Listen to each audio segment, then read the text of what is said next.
Assalamualaikum. Waalaikumsalam warahmatullahi wabarakatuh. Gimana kabarnya anak-anak? Baik. Assalamualaikum warahmatullahi wabarakatuh. Waalaikumsalam warahmatullahi wabarakatuh. Oke, sekarang pelajaran ekonomi ya? Iya. Sudah siap belajar? Siap. Oke, ya. Oke, tunggu bentar ya. Saya akan buka laptop saya dulu ya. Oke anak-anak, sebelum belajar kita berdoa dulu menurut kepercayaannya masing-masing.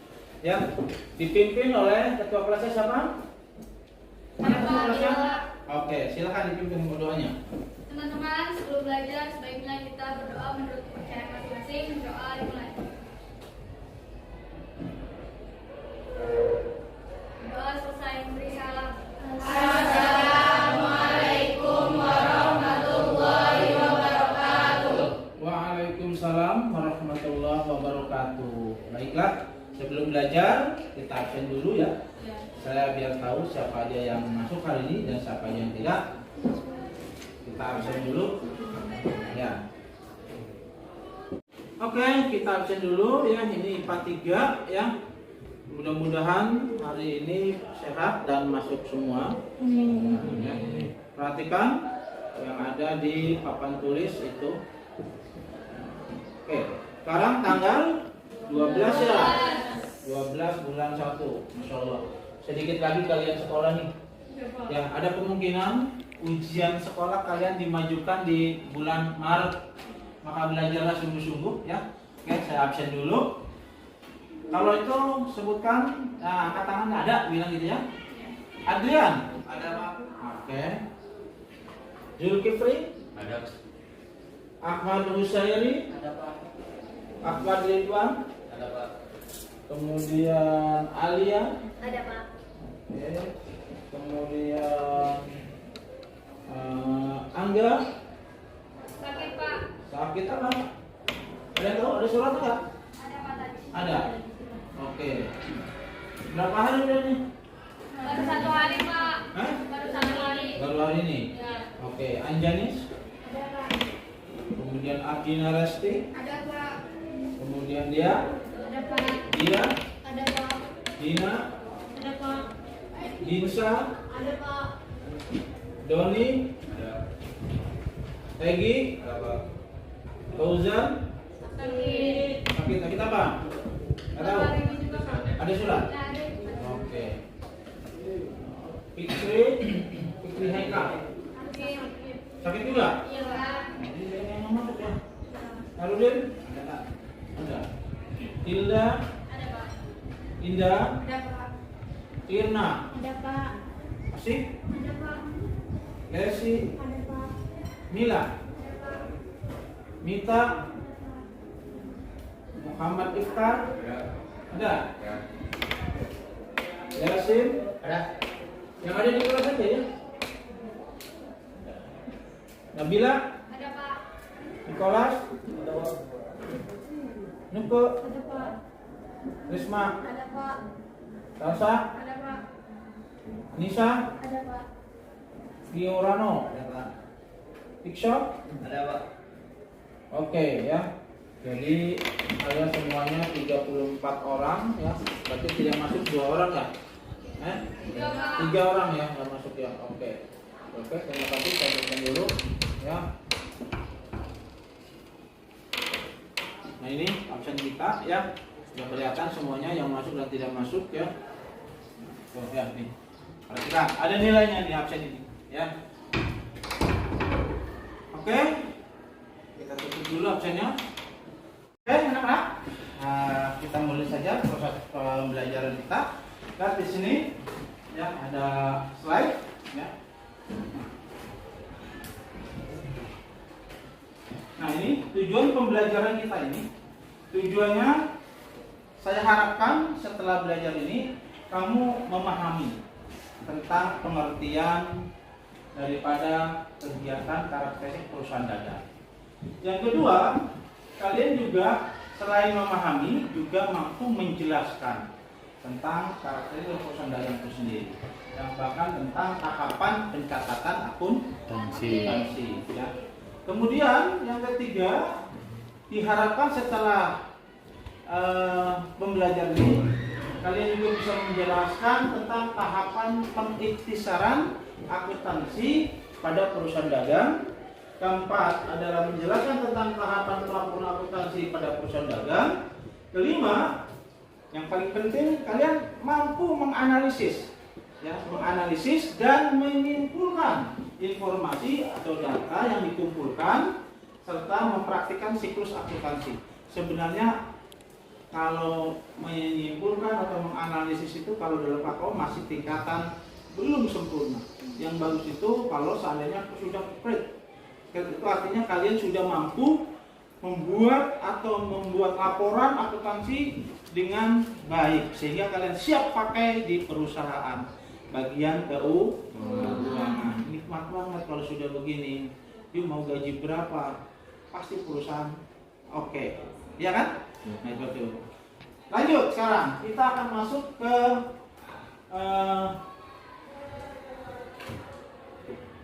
ini adalah peta konsep yang akan kita pelajari awalnya dari sini. Ya, yang akan kita pelajari awalnya dari sini. Apa nih? Pengertian dan karakteristik perusahaan dagang. Nanti akan saya jelaskan itu. Kemudian yang berikutnya tahapan pengiktisaran ya. Iya. Pencatatan perusahaan dagang, terus tahapan Pengiktisaran dagang dan ini ya. Ini akan kita lalui tahapan-tahapan ini. Ada 1, 2, 3, 4 tahapan yang akan kita pelajari.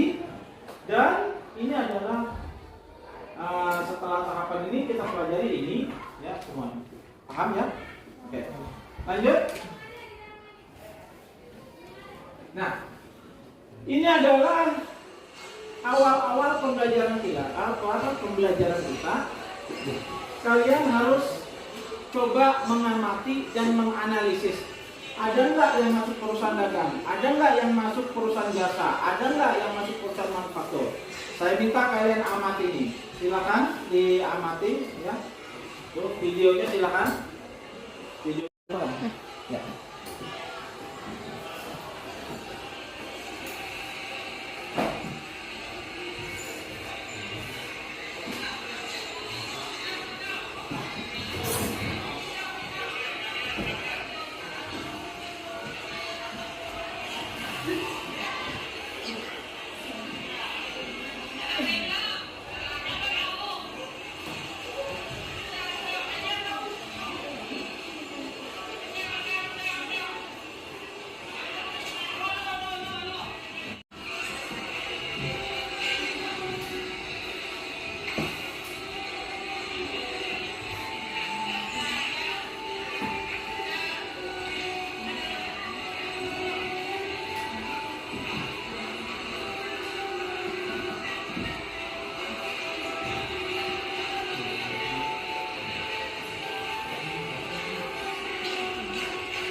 Ada pertanyaan setelah kalian melihat dan menganalisis atau mengamati video ini?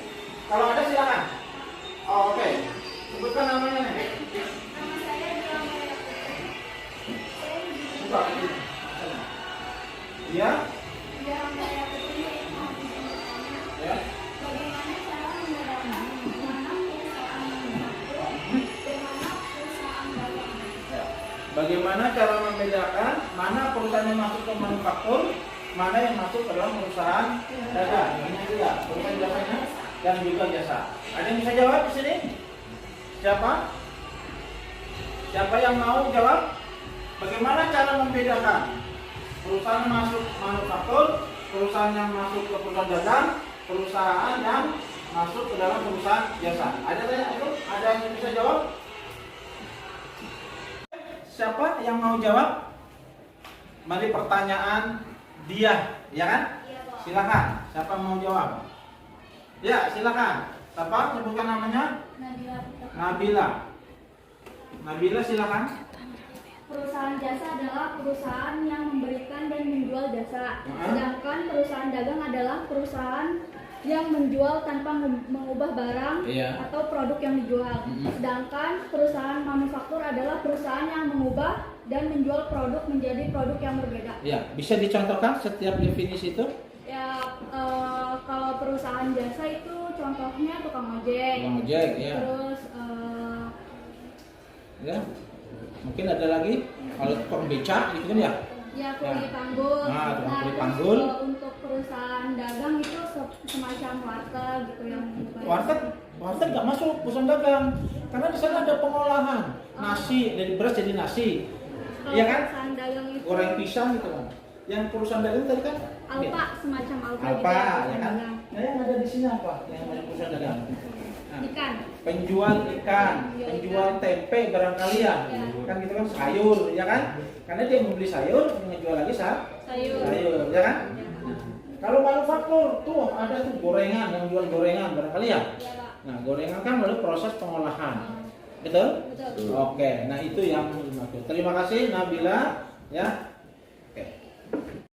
Kita lanjut. Selain tadi saya tanyakan nonton video, maka saya akan jelaskan jenis-jenis perusahaan. Biar kamu tahu bahwa jenis perusahaan itu banyak, bukan hanya perusahaan dagang. Nih, ada perusahaan manufaktur atau industri yang tadi melalui proses pengolahan, iya kan? Nah, pengolahan dari apa? Nih, dari pengolahan dalam bahan baku menjadi barang setengah atau produk utuh sehingga dapat dijual kepada konsumen. Itu manufaktur, ya kan? Nah, contoh pedagang pengolahan tempe. Kan pedagang yang membuat tempe itu kan orang yang memiliki kedelai. Kedelai kemudian diolah, ya kan? Sehingga menjadi tempe atau tahu. Maka itu termasuk usaha manufaktur. Karena mengolah bahan mentah, ya kan? Menjadi bahan setengah jadi. Setengah jadi nggak? Apa bahan jadi? Setengah jadi karena belum bisa dimakan kan? Ya, belum bisa dikonsumsi tempe. Udah digoreng baru, ya kan? Nah, seperti itu. Nah, kemudian ada perusahaan jasa. Perusahaan jasa itu perusahaan yang hanya kegiatannya servis, ya, hanya servis atau memberikan pelayanan. Kemudian barang dagang sudah saya sebutkan tadi ya, membeli, menyimpan, menjual tanpa merubah bentuk.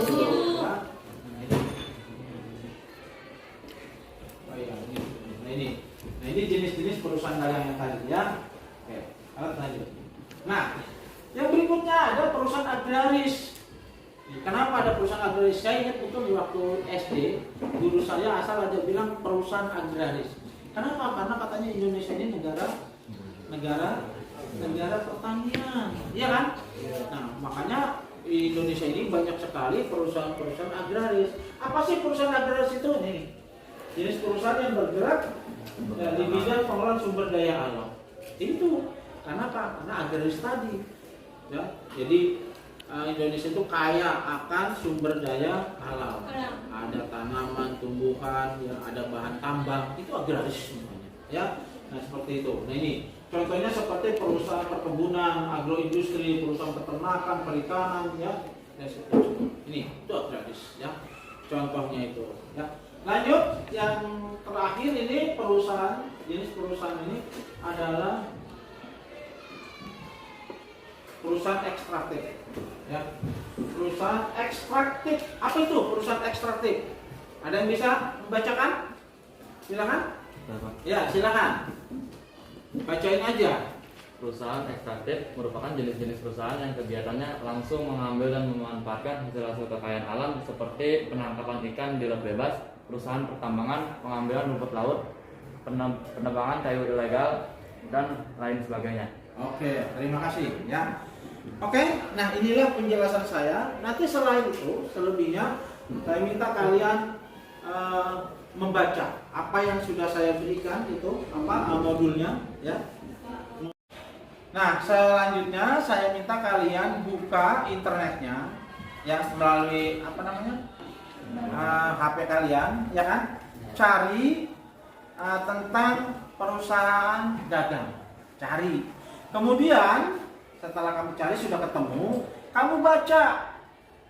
Kamu baca, kemudian setelah dibaca, kamu simak, kamu catat, ya kan?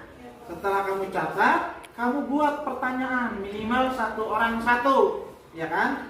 Nah, kemudian setelah itu nanti kita presentasi. Tapi sebelum itu, saya hanya ingin kalian coba sebutkan, artinya sebutkan contoh-contoh yang masuk perusahaan dagang itu apa dan perusahaan jasa itu apa sebelum kalian membuka internet, ya. Nah, saya akan bagikan 1 kertas buat kalian supaya kalian bisa mencatatkan itu yang masuk ke dalam perusahaan dagang apa saja, jasa apa saja, dan industri atau manufaktur apa saja. Itu ya. Tunggu sebentar, saya ambil. Oke, ini ada 1 lembar itu 1 orang. Ya, contoh-contoh perusahaan-perusahaan dagang, perusahaan jasa, dan perusahaan manufaktur yang ada di video tadi. Kan tadi udah nonton video tuh ya? Nah, kamu catat ini ya di sini. Nah, ini ya, silakan nih. Ini.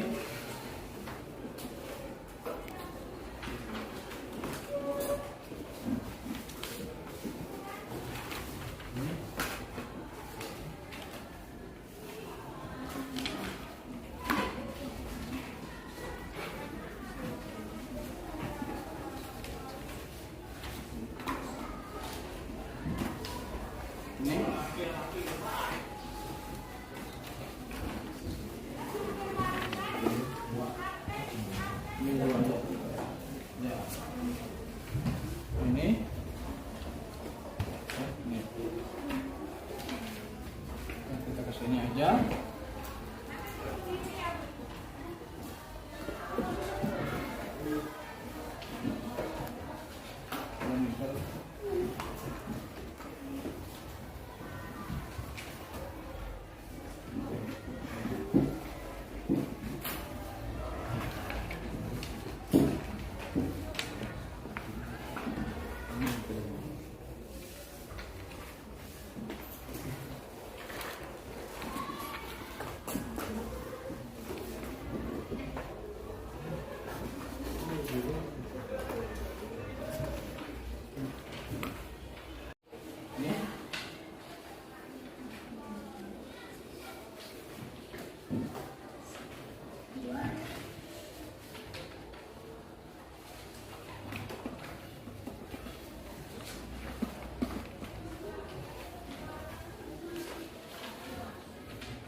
Sekarang kalian, apa yang kalian lihat di video tadi, silahkan kalian tulis masuk ke dalam golongan perusahaan dagang itu yang mana saja, golongan perusahaan jasa mana saja, dan golongan perusahaan manufaktur mana saja.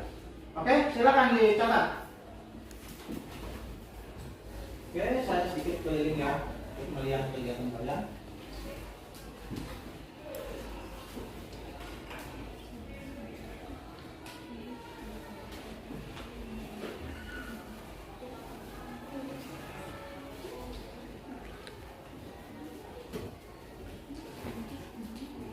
Ya.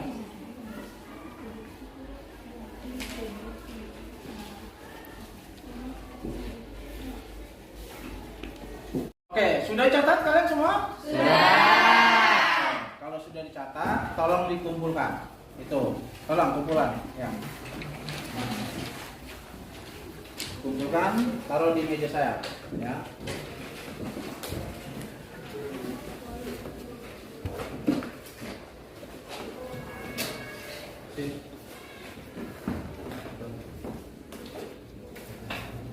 Oke, kumpulkan taruh di meja. Nah, gitu. Ya. Yang satu kumpulkan. Ya, terima kasih. Nah, kegiatan kita sekarang coba kalian ambil HP kalian, ya ambil, kemudian buka internet, cari judulnya pengertian perusahaan jasa. Ya, pengertian perusahaan jasa. Ya.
Ya, siapa yang presentasi? Saya kira kelompok 3 ya, ini kelompoknya siapa, Gilda ya. Nah, silakan maju untuk presentasi. Lewat sini aja. Nah. Ya. Oke ya, kalian kan sudah menulis tadi tuh, ya kan? Nah, sekarang silahkan presentasikan apa yang kamu tulis. Ya, satu orang aja yang baca. Silakan. Baik, assalamualaikum warahmatullahi wabarakatuh. Waalaikumsalam warahmatullahi wabarakatuh. Kami dari kelompok 3 ingin mempresentasikan tentang materi perusahaan dagang. Baik, langsung saja materinya akan dibacakan oleh kalian. Pengertian perusahaan dagang. Perusahaan dagang merupakan perusahaan yang memiliki kegiatan berupa menyimpan, membeli, serta menjual kembali barang dagang tersebut tanpa memberikan nilai tambah atau tanpa merubah bentuk. Singkatnya, suatu perusahaan yang membeli barang dan selanjutnya menjualnya kembali tanpa mengubah produknya. Contohnya warung kelontong, toko showroom, swalayan seperti Alfamart, Indomart, Carrefour, dan Matahari. Karakteristik dan ciri perusahaan dagang. Secara umum, karakteristik dari perusahaan dagang terbagi menjadi 2, yaitu usaha yang dilakukan, yaitu perusahaan dagang akan kembali memberi dagang serta menjualnya kembali tanpa mengolah. Kegiatan akuntansi berarti perusahaan dagang akan memakai akun persediaan barang dagang di mana di dalamnya termasuk perhitungan hanya pokok penjualan dan juga laporan laba rugi dengan memakai bentuk single step ataupun multiple step. Ciri-ciri perusahaan dagang: 1. Pendapatan utama asalnya dari penjualan barang dagangan itu sendiri. 2. Biaya utama atau modal berasal dari harga pokok barang yang terjual serta biaya usaha lainnya. 3. Dalam akuntansinya ada akun persediaan dari barang dagangan. 4. Sebagai media perantara antara produsen dengan konsumen. 5. Antara barang yang dibeli dengan barang yang dijual sama atau tidak terdapat perubahan. 6. Tujuan utama dari usaha ini adalah mencari laba dengan cara menjual dagang dengan harga yang lebih tinggi daripada dengan harga belinya. Jenis-jenis perusahaan dagang. 1. Jenis berdasarkan produk yang diperdayakan. Perusahaan dagang barang produksi. Perusahaan yang memperdagangkan produk berwujud bahan baku sebagai bahan dasar untuk pembuatan berbagai alat atau produk guna menghasilkan produk lain. Contoh, kayu gelondongan serta mesin bubut. Perusahaan dagang barang jadi. Perusahaan yang memperdagangkan produk akhir berupa barang yang siap untuk dikonsumsi. Contoh, ransel, pakaian, kulkas, dan lainnya. 2. Jenis berdasarkan macam konsumen yang terlibat. Perusahaan dagang besar. Perusahaan yang membeli produk dari pabrik secara langsung dalam jumlah atau skala yang besar serta dijual kembali dengan volume yang besar juga. Contoh, pedagang grosir. Perusahaan dagang perantara. Perusahaan yang membeli produk dalam partai besar untuk kemudian dijual kembali ke pengecer dalam jumlah yang sedang. Contoh, pedagang subgrosir. Perusahaan dagang pengecer. Perusahaan yang berhubungan secara langsung dengan konsumen. Konsumen bisa membeli secara eceran mengenai produk yang ditawarkan atau dalam hal ini retail sering kita jumpai di web kita. Contoh, warung, kios, dan swalayan. akun-akun macam transaksi perusahaan dagang, pembelian, penjualan, retur penjualan, potongan pembelian, potongan penjualan, biaya angkut pembelian, biaya angkut penjualan, persediaan barang dagangan. Syarat pembayaran dalam perdagangan. Dalam dunia perdagangan dikenal beberapa syarat pembayaran secara kredit antara lain 3/10 atau N/60. Artinya, jika pembayaran dilaksanakan dalam kurun waktu 10 hari, jika tanggal jual beli, maka akan diberikan potongan sebesar 3%. Serta jika tidak menggunakan potongan tersebut, maka pembayaran akan dilaksanakan selambat-lambatnya 60 hari sejak tanggal transaksi jual beli dan tanpa adanya potongan. N/30 artinya pembayaran dilaksanakan selambat-lambatnya 30 hari sejak tanggal transaksi jual beli dilakukan. EOM, end of month, artinya harga neto faktur harus atau wajib dibayar dalam akhir bulan. Baik, itu penjelasan dari kelompok kami tentang perusahaan dagang. Mungkin beberapa dari kalian ada yang ingin bertanya, silakan pertanyaannya diajukan. Oke ya, tadi teman kalian kelompok 3 sudah melakukan presentasinya. Nah, sekarang dari presentasi kelompok 3 ini, apa ada pertanyaan? Silakan yang mau bertanya. Ya, sebutkan namanya, buka itunya tuh. Nah, silakan. Perkenalkan, saya Dia Amelia Fitri, mau izin bertanya. Di dalam perusahaan dagang itu kan ada 6 tanda bukti transaksi. Nah, di dalam 6 tanda bukti transaksi itu kan harus ditandatangani. Nah, gimana kalau misalkan nggak ditandatangani? Oke. Jadi ada 6 tanda bukti transaksi ya, dan semuanya harus tanda tangani ya, atau diparaf minimal ya. Sebab kalau seandainya kita mau beli ya di Alfa atau di Indomaret ya, maka itu ada struk yang harus kan kadang-kadang seperti dicoret begitu ya. Padahal itu merupakan tanda paraf atau tanda tangan si penerima uang. Nah, pertanyaannya bagaimana kalau seandainya tidak ditandatangani, apakah itu sah atau tidak begitu kan ya? Nah itu. Nah silakan yang mau jawab, ada siapa yang mau jawab? Siapa yang mau jawab pertanyaan ini? Siapa yang mau jawab? Barangkali kalau tidak ada jawaban dari panelis sendiri atau dari narasumber, ada yang mau jawab, silakan. Ya, memang harus tanda tangan karena tanda tangan itu penting dan merupakan keabsahan suatu bukti transaksi agar menghindari duplikasi ya. pada saat pengumpulan data keuangan. Oh, jadi penting ya, Ya. karena merupakan salah satu keabsahan, ya, keabsahan dari suatu transaksi, ya, memang ya. Jadi setiap transaksi itu harus tanda bukti itu minimal diparaf oleh orang yang menerima uang, karena sebagai bukti itu legalitas sah apa tidak transaksi tersebut. Kalau transaksi tersebut dianggap sah, maka proses pembukuan akan terus berjalan. Ya. Ada lagi yang bertanya selain tadi? Ya, mungkin ada yang bertanya. Jadi, Assalamualaikum warahmatullahi wabarakatuh. Waalaikumsalam warahmatullahi wabarakatuh. Izin bertanya, perkenalkan nama saya Muhammad Ifkar Abdurrahman. Saya ingin menanyakan apa saja sih yang termasuk ke dalam jenis perusahaan dagang berdasarkan macam konsumen yang terlibat. Mohon penjelasan dan terima kasih. apa saja jenis konsumen yang terlibat? Silakan dari penulis ada yang jawab. Baik. Mungkin Ada yang jawab? Oke, Oke. dari Niko. Ya, silakan siapa? Nikolas. Ya, Pak. Ya, jawab silakan Nikolas.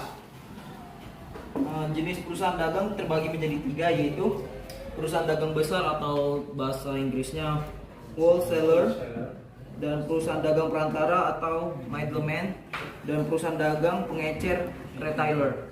Terima kasih. Oke, jadi ada 3 perusahaan ya, perusahaan dagang ya. Ada wholesaler, ada Middleman sama store, retailer. kemudian ada retailer. Retailer itu kalau kamu pengen tahu apa sih retailer itu? No, kalau kamu ke Alfa itu ada orang yang melayani, ya kan? Nah itu namanya retailer. Artinya yang melakukan penerimaan uangnya itu namanya retailer kan. Yang selalu ngantreng begitu tuh ya. Nah, yang mengeluarkan struk itu namanya retailer. Kalau di bank apa retailernya? Tuh, yang menerima tabungan, ya kan? Menerima tabungan, kemudian kalau ambil uang mengeluarkan tabungan, duitnya bukan tabungannya ya. Nah seperti itu likaran namanya. Oke, masih ada pertanyaan lagi setelah itu? Masih ada? Oke, kalau tidak ada atau masih ada? Ya, silakan, masih ada katanya. Ya, silakan disebutkan namanya nih. Nama saya Nukawirawati mau bertanya, apakah perlu sebuah perusahaan melakukan penentuan untuk harga pokok produk dan harga pokok penjualan? Nah, harga pokok penjualan ini ya. Ya, sama harga Perlu pokok. nggak perusahaan dagang ya menentukan harga pokok penjualan? Nah, siapa yang mau jawab? Saya Pak. Ah, silakan.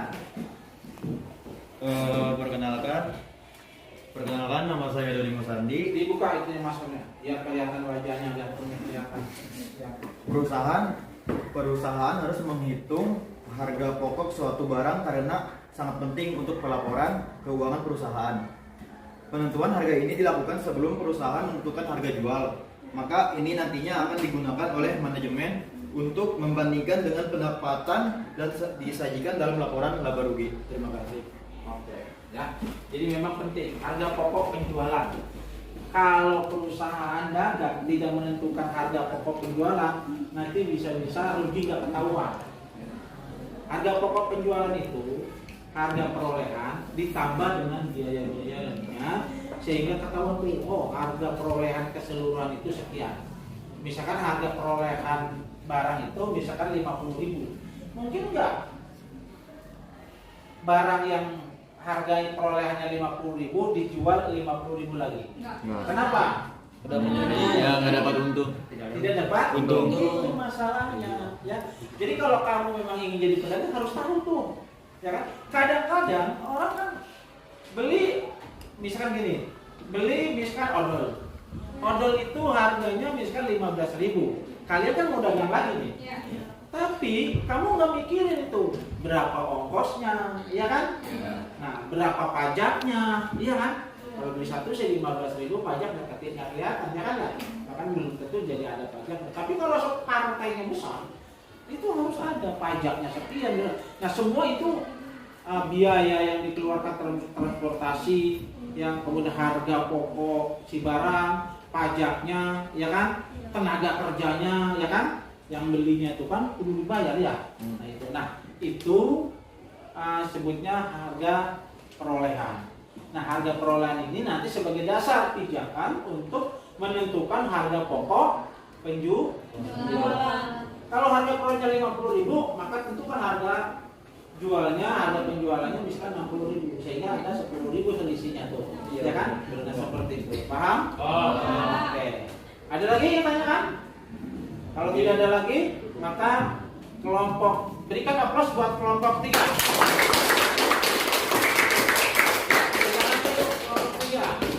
Baik, terima kasih banyak kepada teman-teman yang sudah bertanya dan memberikan jawabannya. Kurang lebihnya kami mohon maaf. Wabillahi taufiq wal hidayah. Wassalamualaikum warahmatullahi wabarakatuh. Waalaikumsalam. Oke, siapa lagi yang presentasi?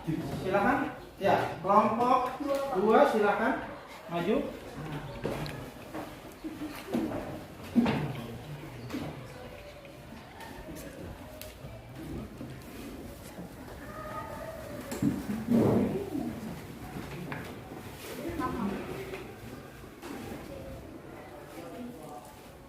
Ya, silakan. Siapa yang jadi ini dulu apa? Pembawa itu siapa? Kamu? Yang bacain siapa nanti? Dia. Oke, dia. Silakan di itunya. Assalamualaikum warahmatullahi wabarakatuh. Waalaikumsalam warahmatullahi wabarakatuh. Mohon izin minta waktunya sebentar. Kami dari kelompok 2 ingin mempresentasikan tentang perusahaan dagang yang akan dibacakan oleh dia. Ya, silakan. Baik, di dalam pengertian perusahaan dagang adalah perusahaan yang kegiatannya ialah membeli, menyimpan, serta menjual kembali barang-barang dan tidak membeli nilai tambah terhadapnya. Peristiwa ini nilai tambahnya ialah seperti mengolah serta mengubah sifat atau bentuk barang asli sedemikian rupa sehingga barang tersebut memiliki nilai jual yang tinggi. Contohnya warung kelontong, showroom, swalayan seperti Alfamart, Indomaret, Carrefour, Matahari, hingga pusat grosir. Jenis-jenis perusahaan dagang diantaranya berdasarkan produk yang diperdayakan. Perusahaan dagang barang produksi. Perusahaan dagang barang produksi adalah perusahaan yang kegiatan dagangnya berupa produk bahan baku, raw material, untuk bahan dasar membuat produk atau alat-alat produksi berfungsi menghasilkan produk lain. Contohnya seperti kayu gelondongan dan mesin gergaji. Perusahaan dagang barang jadi. Perusahaan dagang barang jadi adalah perusahaan yang kegiatan dagangnya berupa produk final atau final good yang telah siap dipakai untuk konsumsi manusia. Contohnya seperti buku, sepatu, sendal, TV, LED, komputer, PC, dan lain-lain. Berdasarkan macam konsumen yang terlibat. Perusahaan dagang besar atau wholesaler. Perusahaan dagang besar atau wholesaler merupakan perusahaan yang kegiatannya melakukan pembelian produk dari pabrik dengan jumlah yang cukup besar secara langsung. Perusahaan tersebut kemudian menjual barang tersebut ke beberapa pedagang dengan perantara yang volume penjualan yang lumayan besar, misalnya grosir. Perusahaan dagang perantara atau middleman. Perusahaan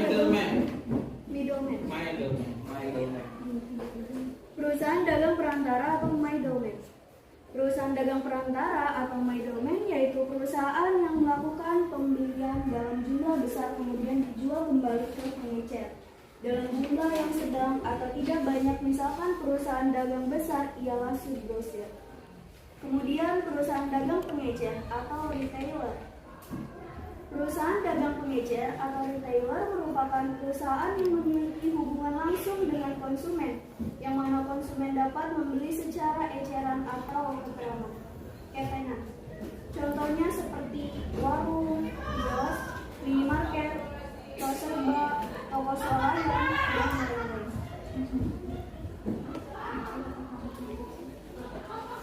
Sudah? Bukti atau tanda transaksi. Adanya bukti itu tidak lain untuk mencegah adanya penyalahgunaan dana dalam perusahaan. Faktur. Faktur adalah bukti perhitungan dari penjualan kredit yang diberikan penjual terhadap pembeli. Memo debit. Memo yang dikirim oleh pembeli terhadap penjual atau ajuan untuk pengembalian barang yang rusak ataupun harga barang yang tidak sesuai dengan perjanjian. Memo kredit. Memo yang dibikin oleh penjual sebab penjual telah menerima pengembalian barang dan pembeli. Bukti kas masuk. Sekian presentasi dari kelompok kami. Apa ada yang ingin ditanyakan? Silakan, ada yang tanyakan? Ya, silakan berdiri, sebutkan namanya. Perkenalkan, nama saya Nadwa Putra Prasani. Di sini saya akan bertanya. Informasi keuangan perusahaan dapat digunakan oleh pihak-pihak di luar perusahaan, khususnya pihak perbankan adalah untuk. Terima kasih, itu jawabannya. Itu pertanyaannya. Ya, pertanyaannya tadi bisa dipahami, bisa aja mau jawab atau gimana? Oh izin, boleh silakan. Ini sebutkan namanya. Ya, perkenalkan nama saya Laila.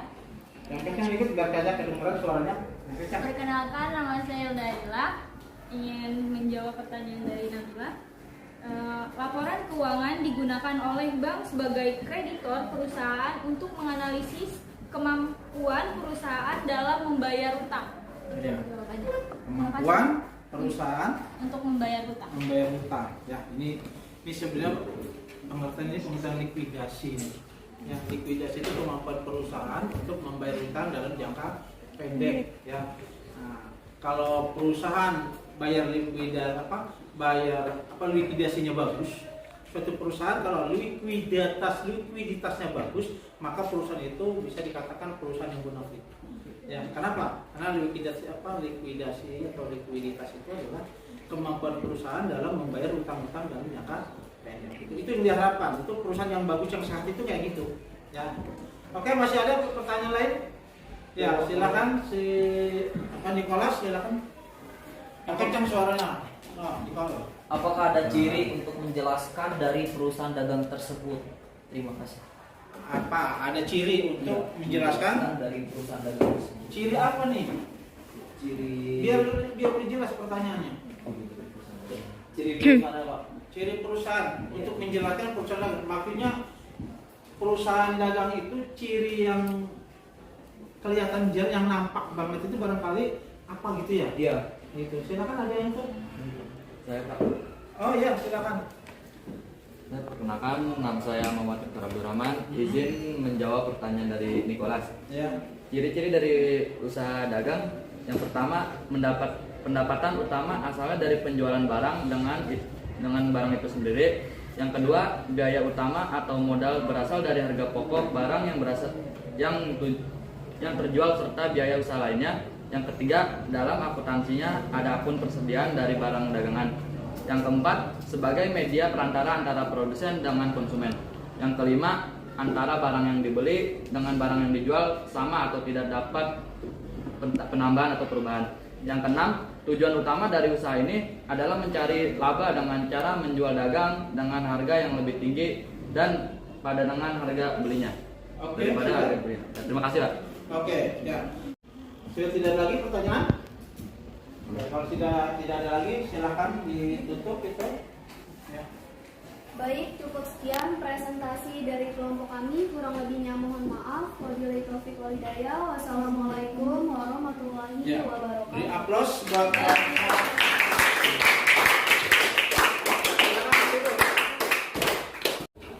Oke, sekarang beberapa proses pembelajaran kita atau kegiatan intinya sudah selesai.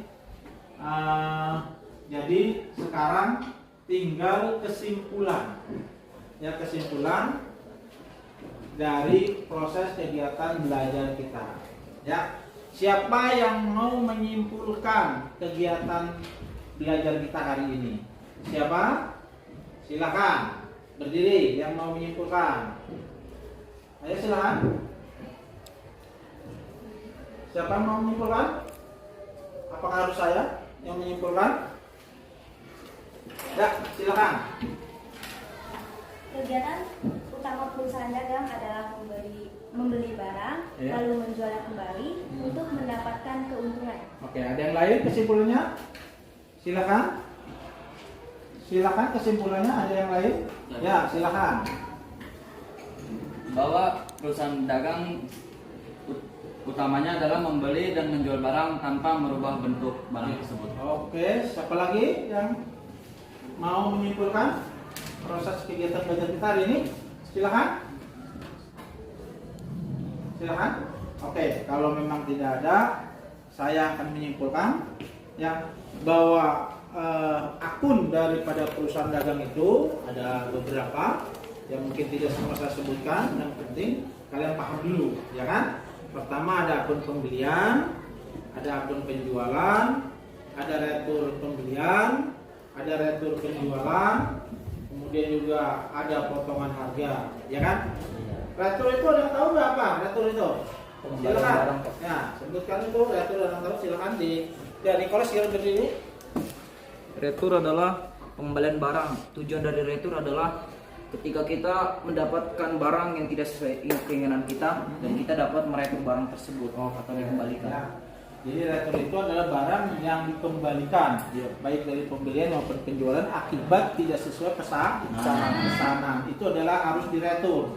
Terkadang kita beli barang online, jangan ya? Ya. Barang online itu sering kali ya kadang kita belinya kayak kemarin saya beli alat presentasi baru kemarin tadi sore, ya kan? Beli alat presentasi, saya pikir itu bagus karena barangnya terlihat bagus sekali tuh. Ya, ternyata begitu datang belum dipakai saya sudah kecewa. Tapi saya nggak mampu meratur, karena apa? Itu kesulitan saya dalam online, iya kan? Itu. Tapi kalau belinya di toko, ya pasti saya kejar itu, dibalikin lagi di retur, ya kan? Karena tidak sesuai pesanan. Nah, itu saja barangkali kegiatan proses pembelajaran kita hari ini, hari Kamis, tanggal 12 Januari tahun 2023. Semoga bermanfaat dan semoga kalian paham apa yang telah disampaikan oleh saya dan teman-teman kalian, oleh kalian semua, ya. Sampai sini aja. Wabillahi taufiq wal hidayah.